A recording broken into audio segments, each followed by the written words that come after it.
అందరికీ నమస్తే, నేను మీ భార్గవి. వెల్కమ్ బ్యాక్ టు అమ్మ చేతి వెంట. ఈరోజు వీడియోలో సమ్మర్ స్పెషల్గా కోకోనట్ ఐస్ క్రీమ్ని ఇంట్లో ఈజీగా ఎలా చేసుకోవచ్చో చూపిస్తున్నాను. సమ్మర్ వచ్చిందంటే పిల్లల్ని ఐస్ క్రీమ్ తినకుండా అస్సలు ఆపలేం కదా. అండ్ పెద్దవాళ్ళకి కూడా చల్లగా ఏదో ఒకటి తీసుకోవాలనిపిస్తూ ఉంటుంది. బయట నుంచి కొన్ని తెచ్చే బదులు హైజీన్గా ఇంట్లోనే చాలా తక్కువ ఇంగ్రీడియంట్స్తో అన్ని ఇంట్లో దొరికే వాటితోనే ఈ ఐస్ క్రీమ్ని తయారు చేసుకోవచ్చు. ఎటువంటి క్రీమ్ అవసరం లేకుండా ఈ ఐస్ క్రీమ్ని తయారు చేసేయచ్చు. అండ్ టేస్ట్ కూడా చాలా బాగుంటుంది. క్రీమీగా ఉంటుందన్నమాట. ఎక్కువ ప్రాసెస్ ఉండదు, సింపుల్గా తయారు చేసుకోవచ్చు. క్విక్గా చేసుకునే రెసిపీ ఇది. మరి లేట్ చేయకుండా ఈ కోకోనట్ ఐస్ క్రీమ్ని ఇంట్లో ఎలా చేసుకోవచ్చో చూసేద్దాం పదండి. ఈ రెసిపీ తయారు చేసుకోవడానికి ఫస్ట్ అయితే పచ్చి కొబ్బరిని తీసుకోండి. పచ్చి కొబ్బరి కొద్దిగా లేతగా ఉండేటట్టుగా చూసుకోండి. లేతగా ఉండే కొబ్బరి తీసుకుంటే గనక మీరు గ్రైండ్ చేసినప్పుడు పలుకు అనేది లేకుండా స్మూత్గా బ్లెండ్ అయిపోతుంది. కాబట్టి ఐస్ క్రీమ్ తినేటప్పుడు కూడా వెన్నెలా అలా కరిగిపోతుంది అనమాట. సో పచ్చి కొబ్బరిని తీసుకుని పైన ఉండే చెక్కు మొత్తం తీసేసేయండి. తీసేసి చిన్న ముక్కలుగా కట్ చేసుకోండి. ఇలా కట్ చేసుకున్న ముక్కలు కొలుచుకుని 1 కప్పు దాకా మిక్సీ జార్లో వేసుకోండి. ఇలా మెత్తగా గ్రైండ్ చేసుకున్న తర్వాత ఇందులోకి 1 కప్పు దాకా కాచి చల్లారి పెట్టుకున్న పాలు వేసుకోవాలి. పాలు కూడా వేసి స్మూత్ పేస్ట్లా ఎక్కడా కూడా పలుకు అనేది లేకుండా వీలైనంత వరకు మెత్తగా గ్రైండ్ చేసుకోండి. ఇలా మెత్తగా గ్రైండ్ చేసుకున్న తర్వాత ఈ కొబ్బరి పాలని ఒక బౌల్లోకి తీసుకోండి. ఈ బౌల్ని పక్కన పెట్టేసేయండి. ఇప్పుడు స్టవ్ మీద ప్యాన్ పెట్టుకోండి. ప్యాన్ని కొద్దిగా నీళ్లు వేసి వాష్ చేసి పెట్టండి. క్రీమ్ అనేది ప్యాన్కి అంటుకుపోకుండా ఒక లేయర్ లాగా హెల్ప్ అవుతుందన్నమాట. ఇప్పుడు ప్యాన్లోకి 1 కప్పు దాకా కాచి చల్లారి పెట్టుకున్న పాలు వేసుకోండి. పాలల్లోకి 1 టేబుల్ స్పూన్ దాకా కార్న్ఫ్లోర్ వేసుకోవాలి.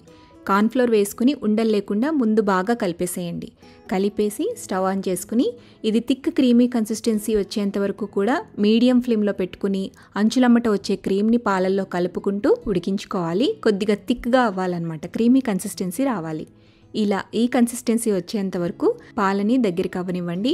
ఇప్పుడు స్టవ్ ఆపి ప్యాన్ని పక్కకు దించుకుని ఇందులోకి 1/3 కప్పు దాకా కండెన్స్డ్ మిల్క్ వేసుకోండి. 1/2 టీ స్పూన్ దాకా వెనిలా ఎసెన్స్ కూడా వేసుకోండి. మంచి ఫ్లేవర్ ఉంటుంది. కండెన్స్డ్ మిల్క్ లేకపోతే దీనికి బదులుగా మీరు పంచదార అయినా యూజ్ చేసుకోవచ్చు. మీ స్వీట్నెస్కి తగ్గట్టుగా 1/3 కప్ నుంచి 1/2 కప్ దాకా పంచదారని మీరు కార్న్ఫ్లోర్ వేసి చిక్కబడేంత వరకు ఉడికించినప్పుడు ఆ స్టేజ్లో వేసుకోవాలన్నమాట. వేసుకుని కొద్దిగా దగ్గర పడిన తర్వాత స్టవ్ ఆపాలి.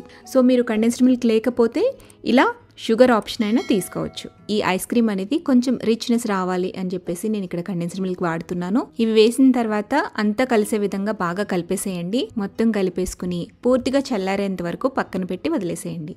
కంప్లీట్గా చల్లారిపోయాక ఈ క్రీమ్ని మిక్సీ జార్లోకి తీసుకుని ఇలా స్మూత్గా బ్లెండ్ చేసుకోండి. ఇలా బ్లెండ్ చేసుకున్న క్రీమ్ని మనం ముందుగా గ్రైండ్ చేసుకుని బౌల్లోకి తీసుకున్న కోకోనట్ మిల్క్లోకి వేసేసుకోవాలి. ఇప్పుడు వీటన్నిటిని కూడా మళ్ళీ తిరిగి ఒకసారి కలిపేసుకోండి. కన్సిస్టెన్సీ ఇలా ఉంటుందన్నమాట.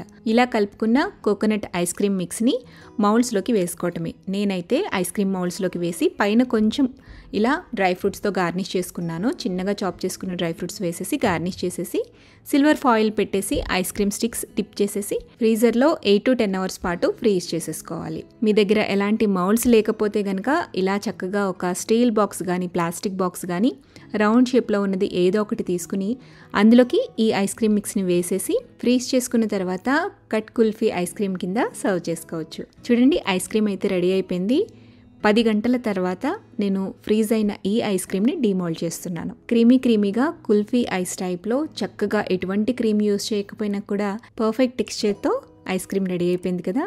సో ఈ సమ్మర్లో పిల్లల కోసం ఈజీగా సింపుల్గా ఐస్ క్రీమ్ తయారు చేయాలి అంటే ఎలాంటి క్రీమ్ వాడకుండా ఇలా సింపుల్గా చేసేసేయండి. పిల్లలు కూడా చాలా ఇష్టంగా తింటారు. డెఫినెట్గా మీరు కూడా ఇంట్లో ఈ కోకోనట్ ఐస్ క్రీమ్ని ఇలా నేను చెప్పినట్టుగా ట్రై చేసి చూడండి. టేస్ట్ చేశాక మీ ఫీడ్బ్యాక్ని తప్పకుండా నాతో షేర్ చేయడం మర్చిపోవద్దు.